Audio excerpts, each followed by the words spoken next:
Es domāju, tā ir mana pārliecība faktiski, kad pils izvēlās cilvēkus. Jā.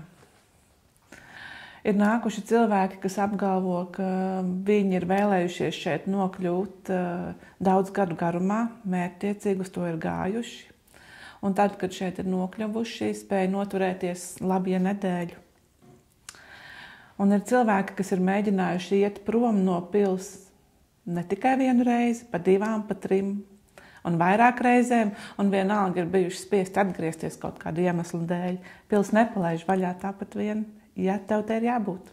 Un viņa gāja no pils prom kādas reizes 4, 5, un viņa vēl šodien ik pa laikam atgriežas. Kaut vai uz īsu brīdi, bet atgriežas, un pils nepalaiž viņu. Bet to, ko es esmu novērojusi un arī ar kolēģiem runājusi gadu gaitā, ka tad, kad cilvēks sāk darbu pilī, viņam ir tādi kā pārbaudījumi, personīgie pārbaudījumi.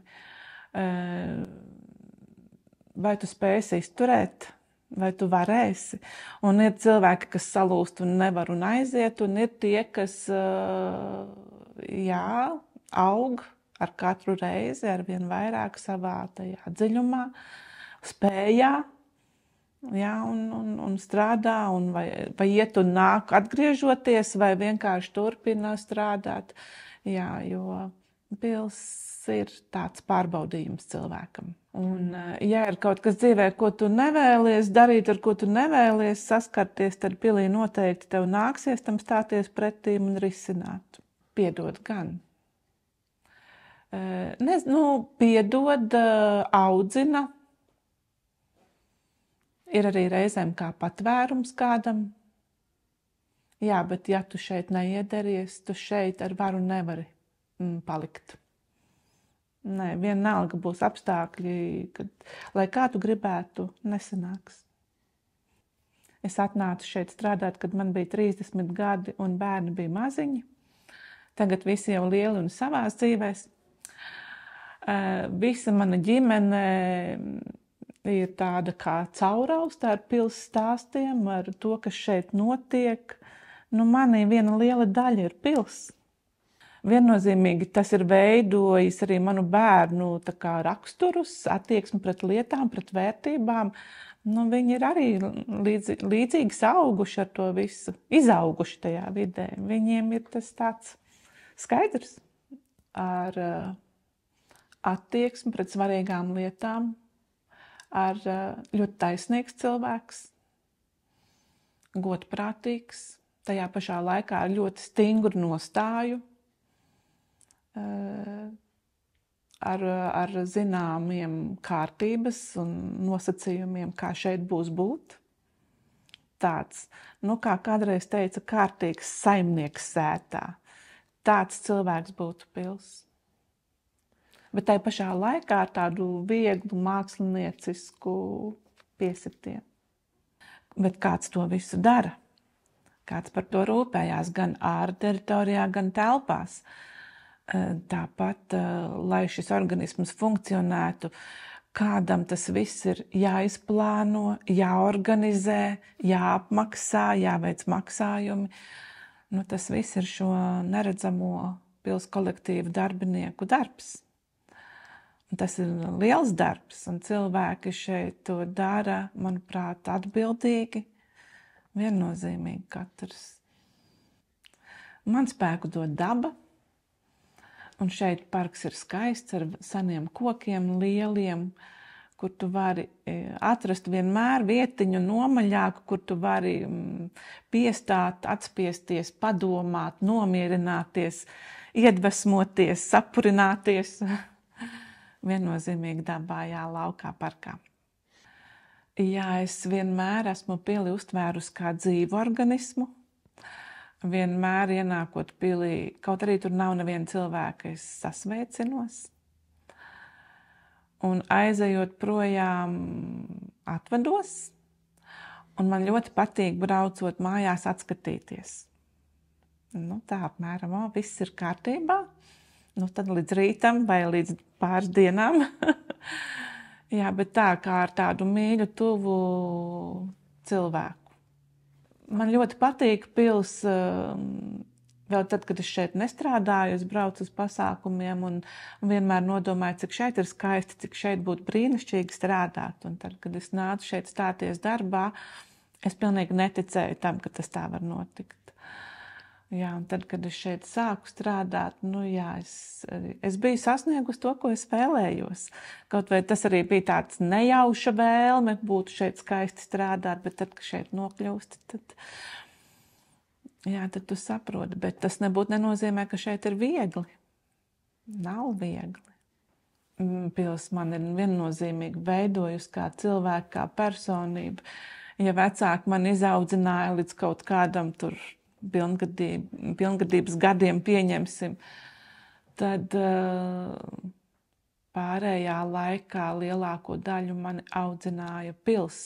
Labi, vēl tur ģimene, bērni mazliet varbūt, jā, bet pils bija tas izaicinājums, kur vienmēr bija jāsaskarās ar lietām, kas ir jādara pirmo reizi.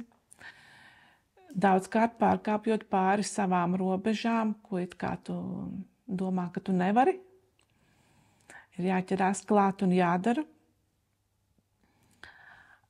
Tas droši vien arī ir tas apstākļis, kādēļ es esmu varējuši šeit būt tos 25 gadus, kad ir nemitīgs izaicinājums.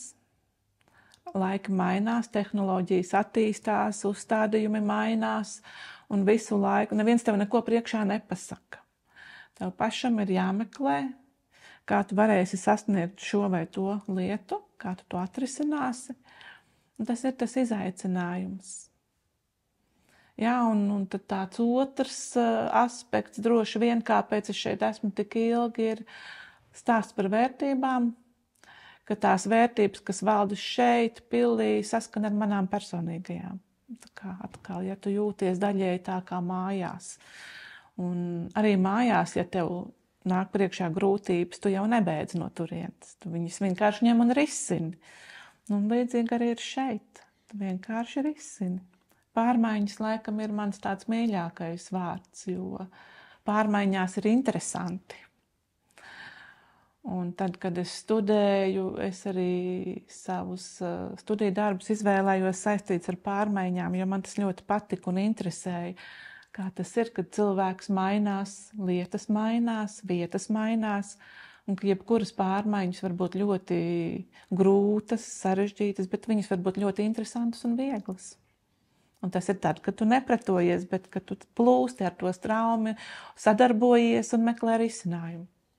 Jā, it kā pārmaiņām vienmēr līdzi nāk tāds neziņa, satraukums, nedrošība, bet esot pilī, man vienmēr ir bijusi drošības sajūta, ka visas pārmaiņas, kas notiek uz labu.